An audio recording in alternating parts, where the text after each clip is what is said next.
اس نے جمائی لیتے ہوئے کہا اور پھر صوفے سے اٹھنے کی بجائے وہیں دراز ہو گیا اور اپنا سر صوفے کی بیک پر ٹکا کر آنکھیں بند کر لیں۔ ظارف کے اس جملے پر مقدس کو ذرا سا جھٹکا لگا۔ استحفامیہ نگاہوں سے ظارف کی طرف دیکھنے کے بعد وہ آگے بڑھی اور اس کے بالکل قریب آ کر گویا ہوئی، آپ نے اپنے اوپر دم کیا کیا؟ مقدس کے غیر متوقع سوال پر اس نے چونکتے ہوئے آنکھیں کھولی اور ذرا سا آگے جھکتے ہوئے اپنے بازو اپنی رانوں پر جما لیے۔ دم؟ اب یہاں بھی؟ لہجے میں انتہا کی بیزاریت تھی۔ اس کا مطلب آپ نے ابھی تک اپنے اوپر دم نہیں کیا۔ چلیں اٹھیں اور سب سے پہلے آیت الکرسی پڑھ کر اپنے اوپر دم کریں۔ بازو سے پکڑ کر ظارف کو اٹھانے کی ناکام کوشش کی مگر وہ ٹس سے مس نہ ہوا۔ فار گاڈ سیک مقدس، صبح تو دم کیا تھا اور یہ کیا تم امی کی طرح ہر وقت دم کرنے کی نصیحت کرتی رہتی ہو؟ اس نے گردن جھٹکتے ہوئے پہلے سے زیادہ تھکے ہوئے لہجے میں کہا تھا۔ آنکھوں میں غنودگی بڑھتی جا رہی تھی۔ تو پھر دوبارہ دم کرنے سے آپ کو گناہ نہیں مل جائے گا؟ اور اس میں کتنا وقت لگتا ہے؟ فقط 2 منٹ؟ کیا آپ 2 منٹ نکال کر ایک بار آیت الکرسی پڑھ کر اپنے اوپر دم بھی نہیں کر سکتے؟ لہجہ قدرے سخت ہو چکا تھا۔ اچھا کیا ہوگا اس سے؟ کیا ہوگا سے کیا مطلب ہے آپ کا؟ اللہ پاک نظر بد سے محفوظ رکھتا ہے اور امی جان ہمیشہ سے کہتی ہیں کہ آپ کو بہت جلد دوسروں کی نظر لگ جاتی ہے، اور پھر آئکا کا یوں آپ کو بغور دیکھنا مجھے ایک آنکھ نہیں بھایا۔ آخری جملے پر اس نے نظریں جھکا لیں جیسے کسی شک کو اپنے دل میں چھپا رہی ہو۔ اوہ تو یہ بات ہے، تمہیں ڈر ہے کہ کہیں آئکا کی نظر نہ لگ جائے مجھے؟ وہ شوخ لہجے سے گویا ہوا، پھر اس نے دھیرے سے اٹھ کر اپنے محبت بھرے ہاتھ مقدس کے شانوں پر رکھنا چاہے مگر اس نے جھٹک دیے۔ آپ کو جو سمجھنا ہے سمجھیے، لیکن سب سے پہلے آیت الکرسی پڑھ کر دم کریں۔ اس بار وہ مزاحمت نہ کر سکا اور مقدس کا کہا ماننا پڑا۔ انسان کو اپنی حفاظت کے لیے خود ہی حصار باندھنا پڑتا ہے، ورنہ لوگوں کی نظر بد انسان کو سانس لینے کے قابل بھی نہ چھوڑے۔ اس نے کچھ سوچتے ہوئے کھوئے کھوئے لہجے میں کہا، اب خوش؟ اس نے پیار سے مقدس کے رخسار کو تھپ تھپایا تو بجلی کی ایک کمند نے کمرے کی راہ لی۔ دونوں بری طرح چونکے تھے مگر اگلے ہی لمحے ماحول پہلے جیسا ہو گیا۔ اب دونوں بیڈ کی طرف بڑھے تو ظارف لیٹتے ہی دائیں بازو کو آنکھوں پر رکھ کر سستانے لگا۔ وہ بہت تھک چکا تھا۔ مقدس نے بھی اس کے آرام میں خلل نہ ڈالا اور لیمپ کو بجھا کر سورہ کوثر 3 بار پڑھ کر ظارف کی نظر اتاری اور پھر دائیں طرف کروٹ لے کر لیٹ گئی۔ بدلتے موسم سے بے خبر مقدس اور ظارف نیند کی انجان وادیوں میں کھوئے ہوئے تھے۔ بادلوں کی گرج، بجلی کی چمک اور ہواؤں کے قہر سے تو جیسے انہیں کوئی واسطہ ہی نہ تھا۔ شاہ بلوچ جیسے دیو ہیکل درخت بھی موسم کی سختی کو برداشت کرنے سے قاصر تھے۔ یہ طوفانی رات دیکھنے والوں کے لیے کسی عذاب سے کم نہ تھی۔ ایسے میں ایک ہیولا سست روی کے ساتھ اس گھر کی راہداری میں چلتا ہوا سیدھا اسی کمرے کی طرف بڑھ رہا تھا جہاں مقدس اور ظارف ٹھہرے تھے۔ گھٹا ٹوپ اندھیرے میں اگرچہ چہرہ واضح نہ تھا مگر کمر تک بڑھتی زلفیں کسی عورت کے ہونے کی نشاندہی کر رہی تھیں۔ اس ہیولے کے اٹھتے ہر قدم کے ساتھ ہی مشعلیں بھڑکتیں اور پھر آگے بڑھ جانے پر خود بخود گل ہو جاتی۔ دروازے سے 2 قدم کے فاصلے پر وہ وجود کچھ دیر کو ٹھہرا اور پھر بنا ہاتھ بڑھائے اپنا قدم اٹھایا۔ نظروں کا قہر اس دروازے پر ایسا ڈھایا کہ وہ بنا آواز کے خود بخود کھلتا چلا گیا۔ کمرے میں خود بخود روشنی چھا گئی۔ وہ وجود اندر داخل ہوا اور سامنے بیڈ کی طرف بڑھنے لگا۔ ظارف دائیں طرف کروٹ لیے سینے تک لحاف اوڑھے سویا ہوا تھا جبکہ مقدس بائیں جانب سیدھی کروٹ لیے لیٹی تھی۔ وہ وجود اب ظارف کی طرف بڑھنے لگا۔ 2 قدم کے فاصلے پر اس وجود نے ایک گہری نگاہ ظارف پر ڈالی جو اس سب ماجرے سے بے خبر تھا۔ ایک زہریلی مسکراہٹ جو دیکھنے والوں کو اپنی آنکھیں موندنے پر مجبور کر دے کے ساتھ وہ ظارف کی جانب اپنا ہاتھ بڑھا رہی تھی۔ بڑی بڑی سیاہ آنکھوں میں وحشت کے ساتھ ایک عجیب سا احساس چھلک رہا تھا۔ اس کا ہاتھ جیسے ہی آگے بڑھا تو اس کی جلی جلد روشنی میں واضح دکھائی دینے لگی۔ پورا بازو آگ میں بری طرح جھلسا ہوا تھا، جگہ جگہ آبلے بنے ہوئے تھے، ناخن بھی خوفناک حد تک بڑے ہوئے تھے۔ دیکھتے ہی دیکھتے اس کا پورا وجود تبدیل ہونا شروع ہو گیا۔ سانسوں کی جگہ سیاہ دھواں نتھنوں سے نکلتا اور ظارف کی اور بڑھتا۔ دھوئیں کے بادلوں میں ظارف کے لیے سانس لینا بھی محال ہو گیا۔ وہ کھنکارتا ہوا سیدھا ہوا، مگر جانے کون سا فسوں تھا جو اسے خوابوں سے حقیقت میں آنے سے روکے ہوئے تھے۔ عجیب سی بے چینی اس کی موندی ہوئی آنکھوں سے واضح ہو رہی تھی۔ بوجھل طبیعت اس کی پیشانی پر ابھرنے والی شکن سے بھانپی جا سکتی تھی۔ اپنا ہاتھ سینے پر پھیرتے ہوئے گھبراہٹ کو آشکار کر رہا تھا، مگر نیند کا تسلسل تھا کہ ٹوٹنے کا نام ہی نہیں لے رہا تھا۔ ادھر یہ خوفناک وجود ظارف کے جسم کے عین اوپر جھکتا چلا جا رہا تھا۔ جیسے ہی اس کا جلا کٹا ہاتھ ظارف کے چہرے کو چھونے کے لیے آگے بڑھا تو ایک زوروں کی بجلی چمکی اور اس وجود کو پیچھے کی اور دھکیل دیا۔ اس کے ہاتھ میں آگ کے شعلے بھڑک اٹھے۔ درد سے بھری چیخیں پورے کمرے میں گونجنے لگیں۔ سماعت شکن چیخوں کو سن کر بھی مقدس اور ظارف نیند سے بیدار نہ ہوئے۔ آنکھیں آگ سے زیادہ سرخ اور کسی جلتی ہوئی بھٹی سے زیادہ دہکنے لگیں۔ دھوئیں کے بادل اس کی سانسوں سے نکل کر ظارف کے گرد منڈلانے لگے، مگر اسے اپنے شکنجے میں لینے میں ناکام رہے۔ ظارف! وہ چیخی تھی، مگر سننے والا کوئی نہ تھا۔ تبھی اس کی نگاہ مقدس پر گئی اور گزرے لمحے کسی فلم کی ریل کی طرح اس پر آشکار ہوتے چلے گئے۔ وہ منظر جب مقدس نے سورہ کوثر پڑھ کر اس پر دم کیا تھا، اس کے سامنے تھا۔ آنکھوں میں نفرت کے شعلے بھڑکنے لگے۔ ظارف کو ہم سے کوئی نہیں چھین سکتا، کوئی بھی نہیں۔ وہ کچا چبا جانے والی نظروں سے دیکھتے ہوئے اب مقدس کی اوڑ بڑھنے لگی تھی، مگر ایک بار پھر اسے ناکامی ہوئی۔ یہاں بھی چھونے پر اس کے ہاتھوں میں آگ بھڑک اٹھی۔ پورا کمرہ اس کی کربناک چیخوں سے لرز اٹھا، مگر ستم یہ کہ ظارف اور مقدس ان سب سے ناآشنا رہے۔ اس کا پورا وجود اب سیاہی میں ڈھل چکا تھا۔ وہ حسن جو کچھ دیر پہلے تک اس کے چہرے سے چھلک رہا تھا، اب کسی زمانے کی ستم ظریفی کی عکاسی کر رہا تھا۔ حقارت آمیز نگاہوں سے اس نے مقدس کی جانب دیکھا، جہاں ایک غائبانہ حصار تھا۔ رات کا خوفناک منظر روشن دن میں تبدیل ہو چکا تھا۔ سورج کی کرنیں کھڑکی کے پردوں سے چھن چھن کر کمرے میں داخل ہو رہی تھیں۔ تازہ ہوا کے جھونکے اور رات بھر اپنا قہر برساتی طوفانی بارش کی خوشبو کمرے میں عجب فضا مرتب کر رہی تھی۔ اپنے بائیں بازو کو آنکھوں پر رکھے وہ بے خبر سو رہا تھا۔ مقدس کا سر اس کے سینے پر تھا، جسے وہ اپنے دوسرے ہاتھ سے اپنی باہوں میں سمیٹے ہوئے تھا۔ ظارف! ایک مدھم سی آواز سماعت میں گونجی تو جسم میں ارتعاش ہوا۔ کوہنی کو آنکھوں کے آگے سے ہٹایا تو مقدس کی بھی آنکھ کھل گئی۔ دونوں آنکھوں کو کھولتے ہوئے ذرا سیدھے ہوئے تو سامنے آئکا کو کھڑا پایا۔ سیاہ ساڑی میں ملبوس وہ حسین و جمیل وجود تھا۔ زلفوں کی سیاہی ابھی تک ایک آنکھ کے آگے چھائی ہوئی تھی۔ آئکا کو یوں اچانک اپنے کمرے میں دیکھ کر دونوں جھجکے۔ مقدس نے اپنا سر ظارف کے سینے سے ہٹایا اور اپنے بال سمیٹتے ہوئے ذرا پیچھے ہٹی۔ ظارف بھی نگاہیں چراتا ہوا ادھر ادھر دیکھنے لگا۔ معاف کیجیے، ہم بنا اجازت کے کمرے میں داخل ہو گئے۔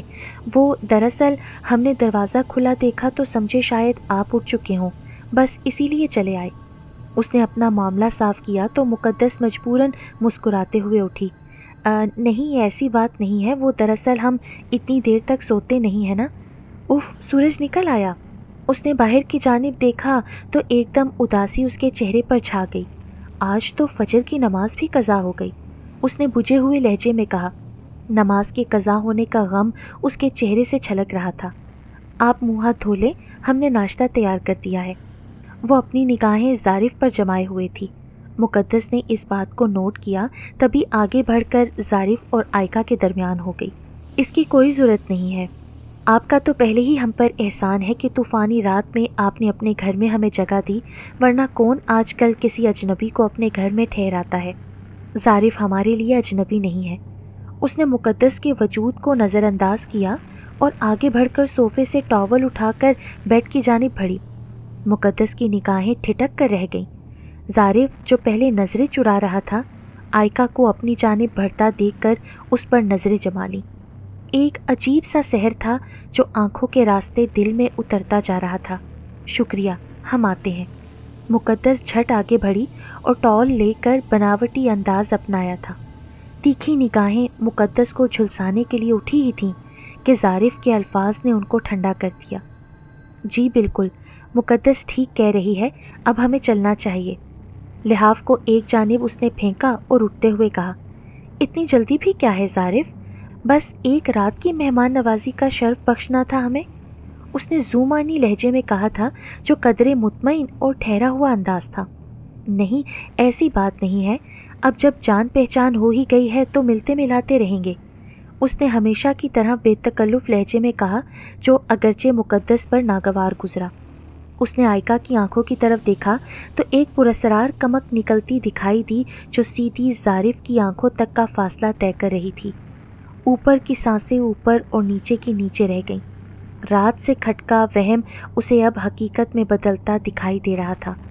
ظارف کو اس کمک سے بچانے کے لیے اس نے آگے بڑھنا چاہا، مگر پاؤں تھے کہ زمین میں ہی گڑ چکے تھے۔ اپنے آپ کو وہ بے بس اور لاچار محسوس کر رہی تھی۔ تب دل ہی دل میں اس نے آیت الکرسی کا ورد شروع کر دیا۔ کچھ ہی لمحوں میں وہ کمک بے اثر ہوتی چلی گئی۔ آئکا کی خوفناک نگاہوں نے پلٹ کر دیکھا تو مقدس کے لبوں کو متحرک پایا۔ جبڑوں کو بھینچتے ہوئے وہ اب مقدس کی طرف بڑھنے لگی تھی۔ دھیمی چال لمحہ بلمحہ وحشت کا سما پیدا کر رہی تھی۔ جوں جوں دونوں کا فاصلہ کم ہوتا، مقدس کی سانسیں الجھتی جاتی۔ لمبی پلکیں کسی گھاس کے تنکے کی مانند دکھائی دے رہی تھیں۔ بالوں کی اوٹ میں چھپی آنکھ ایک دم پاس آنے پر آویزاں ہو گئی۔ پراسرار حد تک چمکتی ہوئی آنکھ دیکھ کر اس کی چیخ حلق میں ہی پھنس گئی۔ اپنا ہاتھ اس کے شانوں کی طرف بڑھایا تو اسے ایسا محسوس ہوا جیسے کوئی لوہے کی گرم گرم سلاخ اس کی طرف بڑھا رہا ہو۔ دھواں اگلتی سانسیں اس کو اپنے حصار میں لینے کی کوشش کر رہی تھیں۔ ہم انتظار کر رہے ہیں، مدھم سا لہجہ انتہائی سخت الفاظ کہہ کر باہر جانے لگا۔ اس کے پلٹتے ہی مقدس کی سانسیں بحال ہونا شروع ہوئیں۔ پورا وجود خوف کے اثر کپکپا رہا تھا۔ پیشانی سے پسینے کی بوندیں ٹپ ٹپ نیچے گرنے لگیں، مگر ظارف یہ سب دیکھنے سے بچا رہا۔ وہ واش روم کی طرف جا چکا تھا۔